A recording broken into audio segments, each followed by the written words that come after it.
Mobile দিয়ে কিভাবে এরকম টাইপোগ্রাফি ফটো তৈরি করবেন, এই ভিডিওতে আমি আপনাদেরকে খুব সহজে ক্ষুদ্র ক্ষুদ্র ডিটেল সহকারে শিখিয়ে দিব।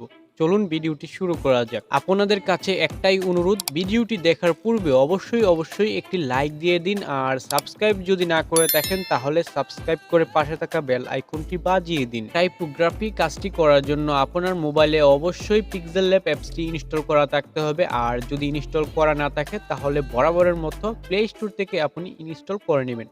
ওকে, ইনস্টল করার পর ওপেন করে নেবেন। এবার ফটো অ্যাড করার জন্য এই অপশনটির মধ্যে ক্লিক করে ফ্রম গ্যালারি এই অপশনটির মধ্যে ক্লিক করলে আপনার গ্যালারিটি ওপেন হয়ে যাবে।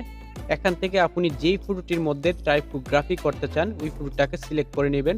ওকে, আমি সিলেক্ট করে নিলাম। এবার আপনি ফটোটির উপর টেক্সট অপশনটি দেখতে পাচ্ছেন, এটার মধ্যে ক্লিক করলে টেক্সট লিখতে পারবেন, বা উপরের প্লাস আইকনটির মধ্যে ক্লিক করে টেক্সট এর মধ্যে ক্লিক করে আপনি টেক্সটের অপশনটি খুঁজে বের নিতে পারেন। তো এটার মধ্যে ক্লিক করে আপনি টেক্সট লিখে নিতে পারেন। তো আমি আমার টেক্সটটি লিখে নিলাম। তো আপনিও আপনার টেক্সটটি লিখে ওকেতে ক্লিক করবেন। এবার টেক্সটটি আপনার সামনে এভাবে ওপেন হয়ে যাবে। এবার আপনি কি করবেন, এটার একটি ফন্ট সিলেক্ট করে নেবেন। ফন্ট সিলেক্ট করার জন্য আপনি ফন্ট অপশনটি খুঁজে বের করে নেবেন। ওকে, আমি ফন্টের মধ্যে ক্লিক করলাম। এবার আপনি মাই ফন্ট এই অপশনটির মধ্যে ক্লিক করবেন। এখান থেকে আপনি মেদুল ফন্টটি সিলেক্ট করে নেবেন যদি আপনি আমার মতো সেম টাইপোগ্রাফি করতে চান। তো এই ফন্টটির লিঙ্ক আমি ভিডিও ডেসক্রিপশন বক্সে দিয়ে রাখবো, আপনি ওখান থেকে ডাউনলোড করে এই অ্যাপসটির মধ্যে অ্যাড করে নেবেন। ওকে, আমি মেদুল ফন্টটিকে সিলেক্ট করে নিলাম, আপনারাও সিলেক্ট করে নেবেন। এবার আপনার টেক্সটগুলো সবগুলো একসাথে লম্বা হয়ে থাকবে, এটাকে আপনি এভাবে শর্ট করে নিতে পারেন। তো এবার দেখতে পাচ্ছেন ফন্টগুলো এক সাইডে হয়ে গেছে, এর জন্য আপনি নিচে চলে যাবেন এখানে। তো এখান থেকে আপনি এই অপশনটিকে বের করে নেবেন, এটার মধ্যের অপশনটির মধ্যে ক্লিক করে এভাবে অ্যাডজাস্ট করে অ্যাড করে নেবেন। ওকে, আমি এটাকে অ্যাডজাস্ট করে এভাবে রেখে দিলাম, আপনিও রেখে দিবেন। ওকে, হয়ে গেল।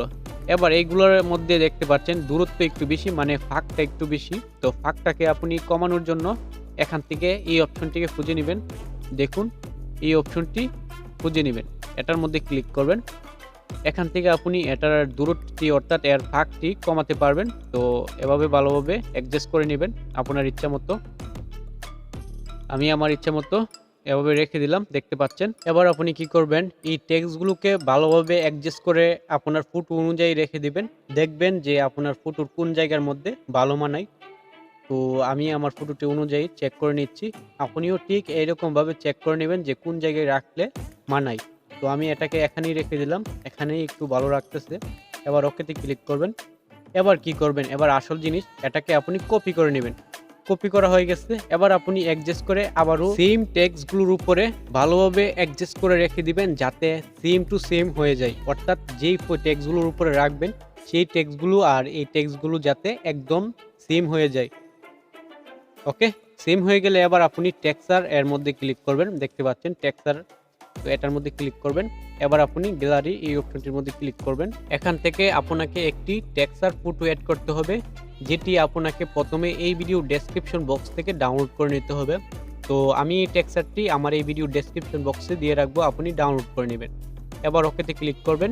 দেখুন আমাদের টাইপোগ্রাফির কাজ শেষ। এবার ভালোভাবে লক্ষ্য করুন প্রফেশনালভাবে টাইপোগ্রাফি হয়েছে কিনা।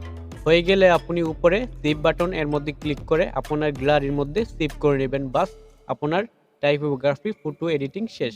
এভাবে আপনি ইচ্ছা মতো টাইপোগ্রাফি করতে পারবেন। আপনাদের কাছে আমার একটি অনুরোধ, ভিডিওটি ভালো লাগলে অবশ্যই একটি লাইক, একটি কমেন্ট করবেন, আর সাবস্ক্রাইব যদি না করে থাকেন তাহলে সাবস্ক্রাইব করে পাশে থাকবেন।